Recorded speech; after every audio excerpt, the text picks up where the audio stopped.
दोस्तों नमस्कार, आपका स्वागत है आज की स्पेशल वीडियो में जो आप इतने दिनों से इंतजार कर रहे थे कि एस.सी. रावत जी यानी कि श्री बालाजी क्रिएशन की वीडियो लाए बहुत दिन हो चुके हैं। तो आज स्पेशल वीडियो है कि 37 पॉइंट सर ने बनाए हैं। यदि आप कपड़े की दुकान खोलना चाह रहे हो या मन में सोच रखा है या खोल चुके हो तो आपको नुकसान से बचाने के लिए आज मैं ये वीडियो लेकर के आया हूँ।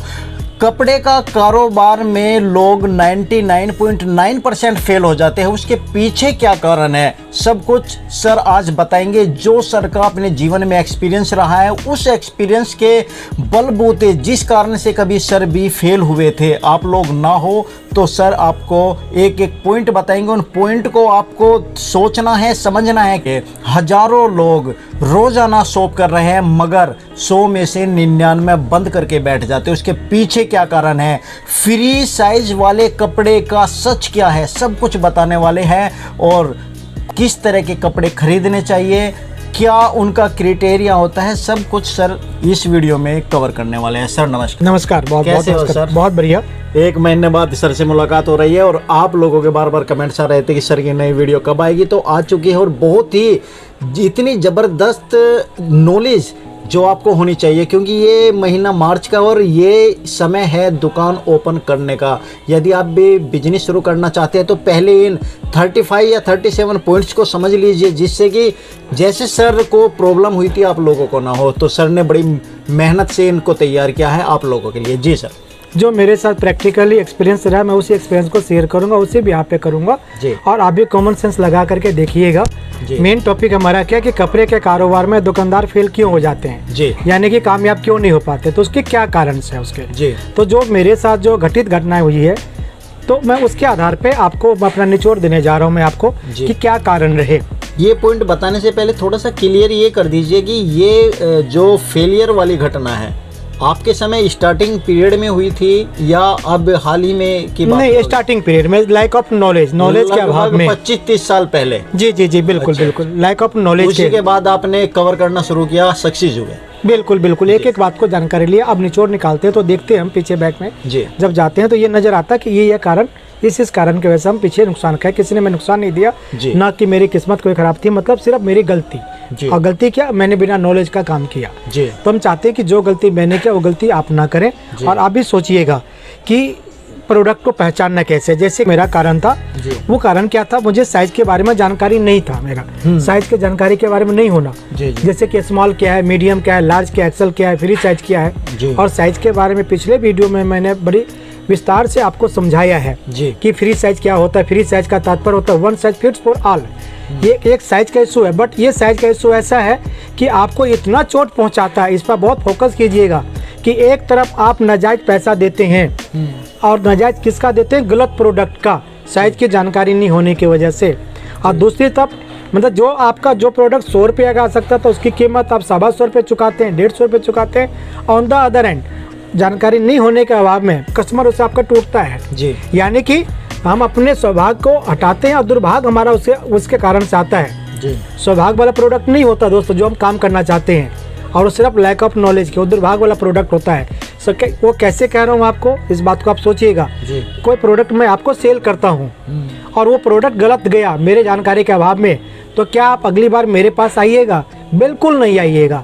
मैं ये मानता हूँ कि आप मेरे पास आए थे परमानेंट जुड़ने के लिए, बट नॉलेज नहीं होने की वजह से मैंने आपको, मेरा कोई ऐसा इंटेंशन नहीं था और मैंने गलत प्रोडक्ट आपको दे दिया। इट्स मीन मेरा ये दुर्भाग्य रहा कि जो अब मुझे आप हमेशा पैसा दे सकते थे वो वन टाइम लेकर के वो आप वहीं पर रुक गए। तो इसी को दुर्भाग्य का नाम दिया हमने। आप सोचिए कितना अप्रोप्रिएट शब्द है और कितना नहीं है, आप खुद सोचिए। तो ये दुर्भाग्य तो हुआ कि जो मुझे रोज पैसा देने आए थे वो अगली बार पैसा नहीं मुझसे ले पा रहा हूँ मैं। और वो क्यों? क्योंकि उनको जो राइट प्रोडक्ट जाना चाहिए वो प्रोडक्ट गया नहीं। तो सबसे बड़ा जो पॉइंट है इसमें कि फ्री साइज वाला जो आजकल चला हुआ है उसका बेनिफिट है या नुकसान है सर? इतना नुकसान है कि मतलब आपको फ्री साइज वाला ऐसा प्रोडक्ट है जो आपको हमेशा के लिए फ्री कर देता है आपको। अच्छा। कैसे फ्री कर देता है, जब आप किसी को गलत प्रोडक्ट देंगे, 34 कमर वाले को आप 40 कमर वाला पीस पहना देंगे तो उसका इम्पैक्ट बहुत बुरा आता है। बहुत बुरा क्या आता है कि आपको पिछले वीडियो में हमने दिखाया, वो देखिएगा, उसको प्रॉपर साइज नहीं बनेगा, कस्टमर कष्ट में रहेगा तो आपको भी नेचुरल सी बात है, आपको भी कस्टमर डालेगा। कस्टमर कैसे कि आपके दुकान पे विजिट नहीं करेगा, वो कहीं आपका विकल्प कहीं और देखेगा, दैट प्रोडक्ट की तलाश करेगा। इट्स मीन कल को क्या हुआ, एक प्रोडक्ट एक कस्टमर आपसे गया, कल को दूसरा कस्टमर गया, परसों तीसरा गया, तो आपका पोजीशन ऐसा नहीं है कि आप समुद्र में बैठे हुए हैं कि एक गया आपके सेहत पे कोई फर्क नहीं पड़ रहा। आपके सेहत पे बहुत बड़ा फर्क पड़ने वाला है, क्योंकि जो कस्टमर गया दोबारा आपके पास नहीं आएगा। तो आपको बहुत कॉशियस होकर चलना है, ठीक है। परचेज करने से पहले सारी जानकारी आपको होना चाहिए। तो फ्री साइज में क्या होता है, आप खुद लॉजिक लगाइएगा। फ्री साइज उसके लिए बनता है, उस फैब्रिक के लिए जिस फैब्रिक के अंदर स्ट्रेच हो, जिसके स्ट्रेच में स्ट्रेच नहीं होगा तो वो कभी भी फ्री साइज आपका नहीं हो सकता है। और ये दुर्भाग्य है कि ऑल ओवर इंडिया बेस पे जहाँ भी देखेंगे, सिर्फ ब्रांड को छोड़ दीजिए तो वो फ्री साइज करके ही पीस बेचा जाता है। यानी कि आप खुद सोचिए 30 कमर को कैसे पहनाएंगे, वही प्रोडक्ट 40 कमर वाले को कैसे पहनाएंगे। उसका परिणाम क्या होता है, आसन थैले से थैला के रूप में लटक जाता है, थाई से पीस फंस जाता है, फिर पीस फटता भी है, तो वो कभी भी पॉसिबल नहीं है वो। जी। और जैसे कि नया बिजनेस स्टार्ट करते हैं तो कंफ्यूज रहते हैं कि माल कहाँ से खरीदें। मैन्युफैक्चरर्स ना तो इनकी पहचान होती है उनको, ना उन तक पहुँच पाते, तो क्या रास्ता है? बिल्कुल बिल्कुल। तो यहाँ देखिए दो तरीका है। सपोज कीजिए एक हमें अपने को गोभी लेना है, तो गोभी हमें कौन सस्ता दे सकता है, किसान भाई दे सकता है या मंडी से मिलेगा, आप खुद भी सोचिएगा। हाँ, यहाँ थोड़ी ज़रूर मेहनत है कि आपको किसान के पास जाना पड़ेगा, तो ऑब्वियसली किसान ही तो देगा। जब आप मंडी से प्रोडक्ट लेते हैं तो ऑब्वियसली आपको कॉस्टली मिलता है। जो आपसे भाई, जो आपका सियाना होता है भाई, वो सीधे जाकर के जुड़ जाता है किसान से, तो आप वहाँ पे चैलेंज फेस करते हैं। तो पहले आप पहचानिए कि कौन मैन्युफैक्चरर है और कौन आपका होलसेलर है, क्योंकि उसके बीच में आपका 15 से 20% का मार्जिन का खेल आ जाता है। जब आप ऑब्वियसली जब महंगा प्रोडक्ट लेंगे तो महंगा ही आपको बेचना पड़ेगा। जो आदमी ऑन द अदर हैंड क्या होगा, जो आदमी सीधे डायरेक्ट मैन्युफैक्चरर से लेकर के आया तो वो ऑब्वियसली आपसे सस्ता बेचेगा, चैलेंजिंग आपको आने वाला है। तो पहले मैन्युफैक्चरर की तलाश कर लीजिए आप। उसकी पहचान हमने पहले भी बताया और आज भी बता देते हैं कि जब भी उसके स्टोर में घुसिएगा तो उसके प्रोडक्ट पे एक ही नाम होगा, चाहे कोई भी ब्रांड होगा, उसको देखिए कि सभी प्रोडक्ट पे एक ही तरह के हैं, वो कभी भी गलत काम नहीं करेंगे आपको। उसकी सिलाई को देखिए, उसके कपड़ा की क्वालिटी को पहचानिए, उस नाम की तलाश कीजिए कौन जो माल है या जो नाम एग्जिस्ट करता है वो कितने सालों से बाजार में एग्जिस्ट करता है। तो इन चीज़ों को आपको ध्यान रखना पड़ेगा। लेते समय आप ये सोचिए कि ये जो साइज है कि आपके नाम, ये जो साइज है वो काम का है या नाम का है, कपड़े जो नाम का है या काम का है, इसकी जो सिलाई है वो उसके नाम का है या काम का, कलर इसके जो कलर है इसका नाम का या काम का। इसके बारे में ज़्यादा विस्तृत जानकारी चाहिए तो विजिट कीजिएगा आप हमारे पास।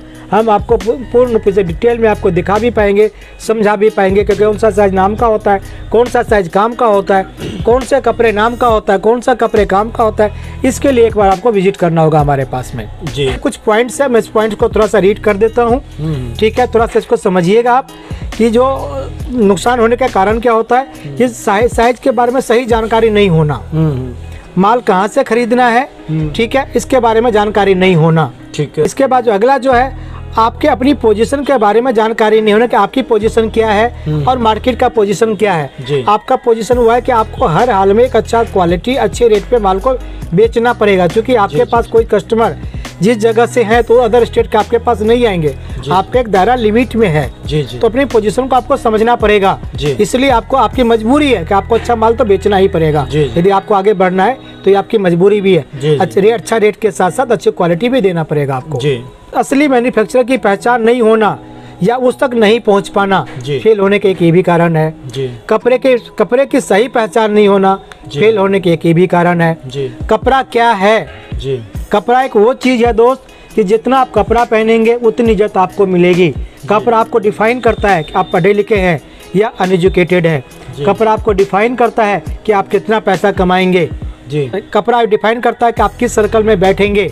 आप अच्छे सर्कल में बैठ रहे हैं, अच्छा पैसा कमाना है तो आपको अच्छा कपड़ा पहनना पड़ेगा। कम से कम आप पढ़े लिखे नहीं है मेरे भाई तो दिखना पड़ेगा आपको। जी, बिल्कुल सही बात है सर। दिखना पड़ेगा, दिखने से किसी ने आपको रोका नहीं है तो आपको दिखना पड़ेगा। कपड़ा ही है जो आपको बोलने के अंदर कॉन्फिडेंट पैदा करेगा। जो आपके स्टेटस है उसके हिसाब से यदि आप बिलो कपड़ा पहनते हैं तो आप बोल नहीं पाएंगे तो अच्छे आदमियों के बीच में बैठ नहीं पाएंगे तो अच्छा आदमी का सर्कल नहीं बनेगा। कपड़ा तो बहुत कुछ है, इसके पर तो मैं सारा दिन बोल सकता हूँ मैं तो भी कम रहेगा। और बारीकी से जानकारी चाहिए तो आप विजिट कीजिएगा। आप खुद सोचिए जब आप कपड़ा अपनी हैसियत के से आप कम पहन लेते हैं और किसी अच्छे आदमी से सामना हो जाए, अच्छे सर्कल में सामना हो जाए, तो आप वहाँ पे कॉन्फिडेंस से बोल नहीं पाते हैं। आपका जो बोलने का कॉन्फिडेंस लेवल होता है लो हो जाता है। जी। फिर कैसे पैसा कमाएंगे? बिल्कुल, तो कपड़ा तो वो चीज़ है, आपके जेब में क्या रखा हुआ है सामने वाले को उससे कोई मतलब नहीं। हम आपको उतनी इज्जत देंगे या कोई भी आपको उतनी इज्जत देगा, आपको जितना अपने कपड़ा पहना जो दिखेगा जी उतनी इज्जत मिलेगी सर आपको। बिल्कुल सर, कपड़ा तो वो चीज़ है, कपड़ा डिफाइन करता है इंसान की काबिलियत को भी और इंसान के रुतबे को। जी, जो हमारे भाई अनएजुकेटेड पर्सन है, जो अनपढ़ भाई हैं, उनके पहनने का ट्रैक अलग होता है। पता चल जाता है कौन नेता है कौन अभिनेता है। जी, वो कपड़ा ही तो डिफाइन करता है। आप अच्छा कपड़ा खोलिए पहन लीजिए और मुंह नहीं खोलिए तो कोई भी नहीं कह सकता बिल्कुल सर कि आप अनपढ़ है। आपको रेस्पेक्ट पूरी मिलेगी, पढ़े लिखों के बराबर इज्जत। बिल्कुल, सिर्फ मुंह मत खोलिए, बिल्कुल सिंपल खड़ा हो जाइए आप वहाँ पे। तो कपड़ा तो वो चीज़ है आपका, ठीक है। अब होता क्या, देखिए यहाँ पे विडंबना क्या है, हम चाहते हैं कि दो बिजनेस करना चाहते हैं, तो हम ये नहीं सोच पाते जब कपड़ा प्रोडक्ट लेते हैं तो इस प्रोडक्ट का ग्राहक कौन होगा हमारा। लेते समय दोस्त आप सोचिए कि ये प्रोडक्ट का ग्राहक कौन होगा, क्या उसके जेब में पैसा होगा। हम जाते हैं सस्ता उठा के लाओ, सस्ता तो जरूर लाओ दोस्त, पर ये भी देखो कि इसका ग्राहक कौन होगा, क्या इसके जेब में पैसे होंगे जी। वो प्रोडक्ट डिफाइन कर देगा। खरीदते हैं दोस्तों, आप प्रोडक्ट को शकल को देख लीजिए और ये रिलेट कीजिए कि भैया इसका ग्राहक कौन होगा, उसके जेब में कितने पैसे होंगे, क्या वो पैसा देने के पोजीशन में होगा जो मैं लेना चाहता हूँ। जी। ये बड़ा दुर्भाग्य है, इस बात पे कोई भी मेहनत नहीं करता, सिर्फ ले आया।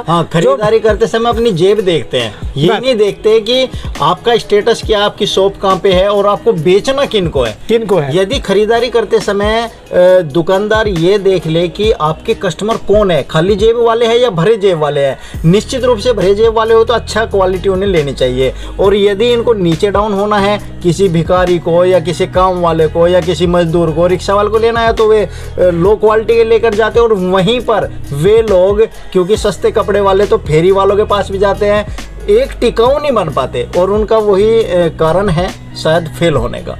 बिल्कुल भी आप मेरे पास आइएगा, परचेज करने के मूड में नहीं आइएगा बिल्कुल भी, और आप देखिएगा, खुद को आजमाइएगा कि बिना लिए माल यहाँ से जाएंगे नहीं। मैं कभी भी आपको प्रोडक्ट सेल नहीं करूँगा, मेरा काम है सिर्फ आपको कपड़े के क्वालिटी को समझा देना, स्टिचिंग को समझा देना, साइज को समझा देना, उसके 2-4 क्वेश्चन होते हैं वो पूछ लेना, उसके बाद आप यहाँ से जा नहीं सकते। और मैं कभी बेचूंगा भी नहीं और मैं कभी कंपेल भी नहीं करता। मतलब मैं ये कहने का तात्पर्य है कि आप आइए, कभी मेरे सेल की टेक्निक को देखिए और उसको आप अडॉप्ट कीजिए। मैं चाहता हूँ कि आप भी दूसरा आबाद बन जाइए। जब प्रोडक्ट सेल करेंगे कभी भी सेल नहीं होगा, क्योंकि कस्टमर को चाहिए स्पष्टता। जहाँ उनकी कंफ्यूजन है उसको दूर कर दीजिए आप। बाय प्रोडक्ट तो बाय डिफॉल्ट ही सेल होगा आपका। जी। दोस्त एक चीज़ मैं बता, मैं किसी के लिए ऐसा नहीं बोलता, वो भी हमारे भाई हैं, परंतु ये देखिए आप इसका कस्टमर कौन होगा, आप खुद सोचिएगा। क्या इसका सिलाई कितना बढ़िया है, क्या इसके जेब में कितने पैसे हैं। ऑन द रन जब थोड़ा सा बेहतर प्रोडक्ट लेंगे, ऑब्वियसली वो ग्राहक इससे बेहतर होगा और उसके जेब में 2 पैसे फालतू भी होंगे और आपको भी 2 पैसे फालतू मिलेगा दोस्त। तो पहले परचेजिंग तो आप अच्छा कर लीजिए। पहले स्टेप में आपका ख्वाब तो होता है मैं कमाऊं, परंतु प्रोडक्ट खरीद लेते हैं दान वाले, जो दान के काम है। जी बिल्कुल सही बात है। और आप चाहते हैं कमाने के लिए। फिर कहते हैं कि मैंने काम तो किया और मेरी किस्मत खराब थी। दोस्त आपकी किस्मत नहीं खराब थी, अपनी किस्मत को आपने खुद फोड़ा है। आप खुद सोचिए ना, जब मैं आपके लिए गलत करूंगा तो मेरी किस्मत वाकई में क्या खराब है? नहीं, मैं ऐसा मान तो खराब नहीं है, क्योंकि मैंने अपनी किस्मत को खुद फोड़ा है। जब प्रोडक्ट ऐसे रखेंगे हम तो जी। तो इसलिए सबसे जरूरी है कि आप जानकारी, कपड़ा तो आप कहीं से भी ले लीजिएगा, कब लीजिएगा? जब आपको जानकारी होगी जी।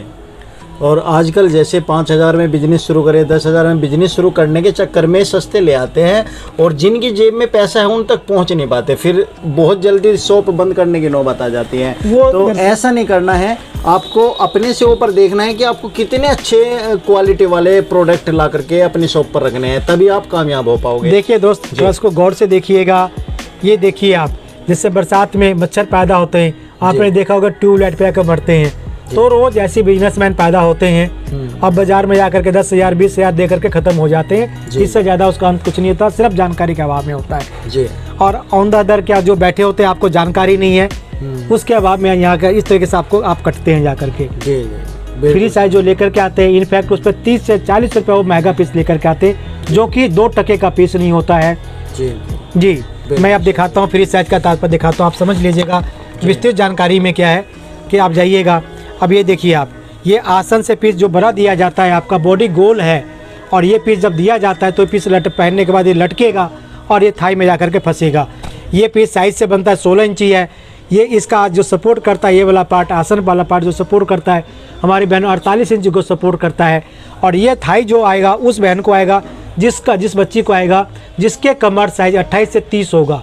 तो ये प्रोडक्ट आप फ्री साइज के नाम पे लेकर के आते हैं। कमोबेश ऑल ओवर इंडिया में 95% यही प्रोडक्ट आपको मिलेंगे, फ्री साइज का जो मिलेगा जी। अब इसका परिणाम क्या हो, यहाँ थैला बन करके लटक जाएगा और आप ये प्रोडक्ट बेचेंगे तो क्या कहेंगे आप, आपकी किस्मत खराब है या आपने अपनी किस्मत को फोड़ा है, खुद फोड़ा है, क्योंकि आपको नॉलेज नहीं है इसलिए आपने अपनी किस्मत को फोड़ा है जी। तो ऐसे प्रोडक्ट से बचिए, पहचानिए। और सबसे बड़ी बात, जब इस प्रोडक्ट से परचेज करते हैं तो ये देखिए इस पर किसी का टैग लेबल, तो टैग लेबल है कि नहीं है, यानी कि ये आपके गुडविल को खाएगा या वो अपनी मेहनत को खाएगा। टैग लेबल होगा तो वो बंदा अपनी मेहनत को खाएगा, साथ के साथ आपका भी घर चलाएगा। यदि इस पर टैग नहीं है, लावारिस प्रोडक्ट है, गूंगा प्रोडक्ट है, तो आज के बाद ये आपके जो गुडविल है समाज में ये उसको ख़त्म करेगा। इस बात को मान लीजिए, क्योंकि उसने इस मन से काम नहीं किया है कि इसके अंदर का जो इनविजिबल है, इलास्टिक, सिलाई, जिसको आप जान नहीं पाते, वहाँ पे कलाकारी पूरा किया जाता है। ठीक है, आपको नहीं दिया जाता, जो चीज़ें चाहिए आपको पैसे लिया जाता है, पैसे पूरे ले जाते हैं। उसका परिणाम कल को क्या होता है, आपका कस्टमर टूटता है। कस्टमर सिर्फ आपका टूटता है, उनका नहीं टूटता है, क्योंकि वो तो 140 करोड़ के बीच में खेल लेंगे। जी जी बिल्कुल। तो इस बातों का ध्यान रखिए आप। प्रहलाद भाई आए हैं, बड़े अच्छे टॉपिक के साथ लेकर के आए हैं कि कपड़े के कारोबार में दुकानदार फेल क्यों हो जाते हैं, कामयाब क्यों नहीं होते हैं। तो उनके कुछ रीजन्स है। एक हफ्ता पहले इनका मेरे पास कॉल आया था, इन्होंने कहा था रावत जी थोड़ा सा एक्सपीरियंस को शेयर कीजिए, जो आपने देखा है, आपने अच्छा वक्त भी देखा और बुरा वक्त भी देखा है आपने, तो थोड़ा शेयर कीजिए। थोड़ा समय निकाल करके कुछ पॉइंट्स मैं बनाया हूँ, तो थोड़ा सा देखिएगा, ध्यान दीजिएगा इन बातों को। कपड़ा का आपके उन्नति में क्या योगदान है जी? आपके उन्नति में कपड़ा का 100% योगदान है। यदि आप अच्छा कपड़ा बेचेंगे, कस्टमर को बनाएंगे, तो आप जहाँ तक पहुँचना चाहेंगे पहुँचेंगे आप। एक तरीके से नहीं, कई तरीके हैं। इसके ऊपर बहुत एक्सप्लेन किया जा सकता है, बहुत अच्छे तरह से किया जा सकता है, पर थोड़ा सा टाइम के अभाव में शॉर्टकट में थोड़ा सा आपको कर रहा हूँ मैं जी। फिर इसके बाद आता है कौन देगा पैसा आपको और कौन नहीं देगा आपको। तो ये आपको कपड़ा का काम करने से पहले सोचना होगा आपको कि किसके जेब में पैसा है, कौन से हमारे कस्टमर हो सकते हैं और कौन से नहीं हो सकते। तो ये गलती ना करें आप। दुकान करने से पहले आप दिमाग में फिट कर लें कि उसके लिए कौन सा, जिसके पास पैसा है वो कौन सा कस्टमर, उसको क्या पसंद आएगा, उसी पसंद को आपको ध्यान रखना पड़ेगा आपको जी। कौन सा ग्राहक रेगुलर होगा और कौन सा ग्राहक रेगुलर नहीं हो पाएगा, ये भी आपको सोचना पड़ेगा। एक ऐसे कस्टमर होते हैं जो आपके पास बार बार आएगा, बार बार वही आएंगे, जिसको कपड़े की पहचान है, सिलाई की पहचान है, वो आपके मिडिल क्लास है। दूसरा कस्टमर क्या होता है, चलता कस्टमर होता है, वो कभी भी ठहरता नहीं।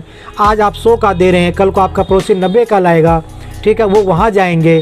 कल को तीसरा उसका जो पिताजी खड़े हो जाएंगे 80 का बेचने वाला, वो कस्टमर वहाँ जाएंगे, वो कभी भी नहीं रुकेगा, क्योंकि उसको सिर्फ रेट से मतलब है, उसको क्वालिटी के बारे में कुछ भी नहीं पता। और दुर्भाग्य बस क्या है, सबसे ज़्यादा वही लूटते हैं, क्योंकि जो 100 का ले जाएगा वो उसको 6 महीने पहनेंगे, जो 90 का ले जाएगा वो 3 महीने पहनेंगे, जो 80 के ले जाएगा वो 8 दिन भी नहीं पहन पाएंगे उसको जी। तो ऑन द अदर हैंड क्या, पर उनको जानकारी नहीं है, इसलिए उनको बतलाने वाला है। तो आप बतलाइए उनको। आप सपोज कीजिए कोई भी कस्टमर आपके पास आया, भले ही सपोज कीजिए आप कि 100 रुपये में कोई एक रेंज नहीं आ रहा है, 200 में कोई कुर्ती नहीं दे पा रहे हैं, और उसके बाद सिलाई 4 दिन के बाद फटना है, तो क्या ये सोच करके वो ले जाता है कि हम ले जा रहे हैं 4 दिन के बाद सुई धागे की जरूरत पड़ेगी? ऑब्वियसली नहीं। तो फिर भी आप वो प्रोडक्ट उसको देते हैं आप, तो क्या उसका परिणाम क्या आएगा? परिणाम ये आएगा कि वो कस्टमर आपके पास दोबारा रिपीट नहीं होगा जी। तो इसका मतलब क्या, आपने खुद कस्टमर को फोड़ा, आपको लगता है, तो आप उनको कह करके देखिए ना कि बहन जी आप कुर्ती आप ले जाइए, आप सुई धागा भी साथ में मेरे से ले जाइए। फिर देखिए कैसे वो ले जाते हैं, बिल्कुल नहीं ले जाएंगे। तो कस्टमर को क्यों दोष देते हैं कि मैं गाँव में रहता हूँ, मेरे पास कस्टमर 150 या 200 से ऊपर क्यों नहीं देता। तो कस्टमर का दोष नहीं है, आप उनको सच्चाई से प्रोडक्ट को बेच नहीं पा रहे हैं आप, दोष आपका अपना है जी। किस आइटम का ग्राहक कौन होगा कौन नहीं होगा, लेने से पहले आप इस बात को बहुत दिमाग में बैठा लीजिएगा, किसके कस्टमर कौन होंगे, पैसे वाले होंगे, पढ़े लिखे होंगे या अनपढ़ होंगे। भाई हमारे भाई, कौन सा ग्राहक अस्थाई है और कौन सा ग्राहक चलता है। अस्थाई का मतलब हो गया कौन सा ग्राहक आपके पास बार बार आएगा, ठीक, ये आपको सोचना होगा। और कौन सा ग्राहक को आप सेटिस्फाई नहीं कर पाएंगे, ठीक है, चलता रहेगा, चाहे जितना भी सेटिस्फाई करेंगे। जैसे सियाना कौवा होता है, वो सवेरे सवेरे क्या करता है वो तो आप जानते ही है, बोलना उचित नहीं होगा, मतलब कौन सा प्रोडक्ट नुकसान नहीं देगा। इसका मतलब ये हो गया कि ऐसा प्रोडक्ट जो कि एक प्रोडक्ट ऐसा है कि आज नहीं बिकेगा कल बिकेगा, वो रेगुलर प्रोडक्ट होता है आपका। जैसे एक सिंपल भाषा में समझ लीजिए, बेसिक चीज़ कच्चा बनियान समझ लीजिए, और एक फैंसी पीस है। वो क्या होगा, आप एक बार में 10-20 हज़ार का भर के लिए आए, कस्टमर ने सबको देख लिया, आप उसमें कुछ तो बिका कुछ रह गया। आप जब तक उसमें नया नहीं डालेंगे तब तक वो उसके लिए पुराना रहा, बिल्कुल तब तक वो प्रोडक्ट आपका कुछ रह गया, 100% बिकेगा नहीं। इट्स मीन्स फैंसी प्रोडक्ट आपको नुकसान देगा। मेरा कहने का मतलब ये कि नहीं रखिए, परंतु एक सीमित में उसको रखिए, अपना नुकसान से बचना चाहते हैं तो रेगुलर का रेशियो ज़्यादा कीजिए कि आज नहीं कल तो बिकेगा, आपका बिकेगा। जी। स्टार्टिंग में क्या रखें और क्या न रखें, किस रेशियो में रखें, ये भी आपको सोचना होगा। यदि आप ये पहले से तैयारी कर लेते हैं तो कभी भी आप नुकसान नहीं खाएंगे। कोई कन्फ्यूजन होगा तो आप हमसे संपर्क कर लीजिएगा। किस कपड़े का क्या यूज है, ठीक है, इसको आपको पता रखना चाहिए कि कौन सा कपड़ा काम कर रहे हैं तो कॉटन का क्या यूज होगा, सिंथेटिक आइटम है उसको किसके लिए उपयोगी है, कॉटन के ग्राहक कौन से होंगे, ये आपको जानना चाहिए। आपको उसके आधार पे आपका समाज क्या है, लेबर क्लास के हैं या थोड़े पढ़े लिखे हैं, किस तरीके से हैं या अच्छे हैं आपके, तो उसको थोड़ा सा आपको ध्यान में रखना पड़ेगा। तो उनके मतलब का आपको मान लेके जाना पड़ेगा। सपोज कीजिए आपके पास हमारे लेबर क्लास के भाई हैं, ठीक है, तो उनके लिए सिंथेटिक आइटम, क्योंकि सिंथेटिक आइटम लाइफ काफ़ी होता है, कॉटन आइटम आपका कंफर्टेबल हो जाता है, ठीक है, उसका लाइफ कम होता है। तो इस तरीके से दोनों को डिफाइन करना होगा। और कई सारे पॉइंट्स हैं इसमें, बोलूँगा तो बहुत 1-1 घंटा में बोल सकता हूँ, 2-2 घंटा आपको डिफाइन करना पड़ेगा। तो शॉर्टकट में आपको समझाते रहो, बाकी आप सोचिएगा और विस्तार में जानकारी चाहिए तो कमेंट कीजिएगा आप हमें। ग्राहक आपके पास ही क्यों आए का कारण आपको देना पड़ेगा। किस कारण से मेरे पास ही है और उनके पास नहीं जाए, तो वो आपको देना ही पड़ेगा। ये कारण आपको चाहिए तो स्पेशल मेरे पास विजिट कीजिए कि कस्टमर आपके पास क्यों आए, मैं कारण दूंगा। यदि कारण नहीं दे पाया तो मैं आपका आने और जाने का किराया दूंगा। यदि आप उस कारण को आप पकड़ लेते हैं तो आपका किसी का दुकान चले या न चले, आपका दुकान चलेगा। चाहे कोरोना आ जाए, चाहे कोरोना के पिताजी आ जाए, आपका काम चलेगा दोस्त। आप देखिएगा, जब मेरे पास आइएगा कोई बोर्ड नहीं है, कोई कुछ नहीं है, मैं कोई मार्केट में नहीं बैठा हूँ, क्योंकि मैं जानता हूँ आपको 2 चीज़ चाहिए, रेट चाहिए और क्वालिटी चाहिए। और मैं जानता हूँ कि उसके बीच का जो सबसे बड़ा दुश्मन है कि आप कपड़े को नहीं पहचान पाते, साइजिंग को नहीं पहचान पाते, तो मेरा काम है उस चीज़ को दूर कर देना। उसको छोड़ करके मैं कुछ नहीं करता इससे ज़्यादा, बस। बिल्कुल सर, बिल्कुल। और इसी जब आपको रेट ही चाहिए और क्वालिटी चाहिए, इसलिए मैं बाजार में बैठूंगा तो ऑब्वियसली मैं आपको क्वालिटी नहीं दे पाऊंगा, रेट नहीं दे पाऊंगा। एक बार आप ले जाएंगे, दोबारा नहीं आएंगे आप। जब मेरा प्रोडक्ट ले जाते हैं तो मैं जानता हूँ कि पहले दिन से इस प्रोडक्ट का विकल्प आप ढूंढते हैं। सपोज कीजिए कोई प्रोडक्ट मैंने आपको 200 रुपये का दिया और वो प्रोडक्ट दी उस क्वालिटी का माल आपको 199 का मिल जाएगा, मुझे आप 1 तलाक 2 तलाक 3 तलाक आप दे देंगे मुझे। तो मेरा ही नुकसान होगा। तो इसलिए मैंने अपने कॉस्टिंग को खुद मैनेज किया हुआ है। सेल्स पे मैं बैठता हूँ, आलतू फालतू कोई खर्चा नहीं है, छोटा सा मेरा है, ताकि मैं आपको कम से कम रेट में बेहतर प्रोडक्ट दूं और आपकी मजबूरी बन जाए, मेरे साथ लाइफ टाइम जुड़े रहे। इसी में मज़ा आपको भी आएगा और मुझे भी आएगा। मैं अपना विकल्प आपको जाने का कहीं और न दूँ, इसलिए इतनी सारी बातों को लेकर के आता हूँ। बस मेरे भाइयों, कोई रिक्वेस्ट आपसे एक ही रिक्वेस्ट है कि आप धोखा मत खाइए, मतलब उल्लू मत बनिए और किसी को नहीं बनाइए। आप बनाएंगे तो जरूर किसी को नहीं, बट उल्लू बन करके आ जाते हैं, तो ये थोड़ा सा तकलीफ देता है। क्योंकि आज भी देखता हूँ उल्लू बनाने वाला प्रोडक्ट बिक रहा है, तो मुझे ये लगता है कि अभी भी मेरे लोगों को ज़रूरत है, इसलिए मैं बार बार टॉपिक लेता रहता हूँ। और मुझे लगता है कि जो भाई अभी तक बर्बाद हो रहे हैं और उस तक मैं पहुँच नहीं पाया हूँ, यदि मेरे पास नॉलेज है तो मैं उस तक पहुँचूँ कि उनको बचा पाऊँ। बस इसलिए बार बार वीडियो को आप लोगों को एक वीडियो को रिपीट करवाता रहता हूँ, टॉपिक देता रहता हूँ, क्योंकि अभी तक तो मेरे व्यूज ज़्यादा से ज़्यादा कुछ आए होंगे। बहुत बड़ी जनसंख्या है जो कि बर्बाद हो रहे हैं लोग जानकारी के अभाव में। बहुत बढ़िया। तो थैंक यू फ्रेंड्स, आप लोगों ने वीडियो को पूरा देखा होगा, उम्मीद करता हूँ। फिर मिलेंगे नेक्स्ट वीडियो में। सर जय हिंद, जय भारत। बहुत बहुत धन्यवाद।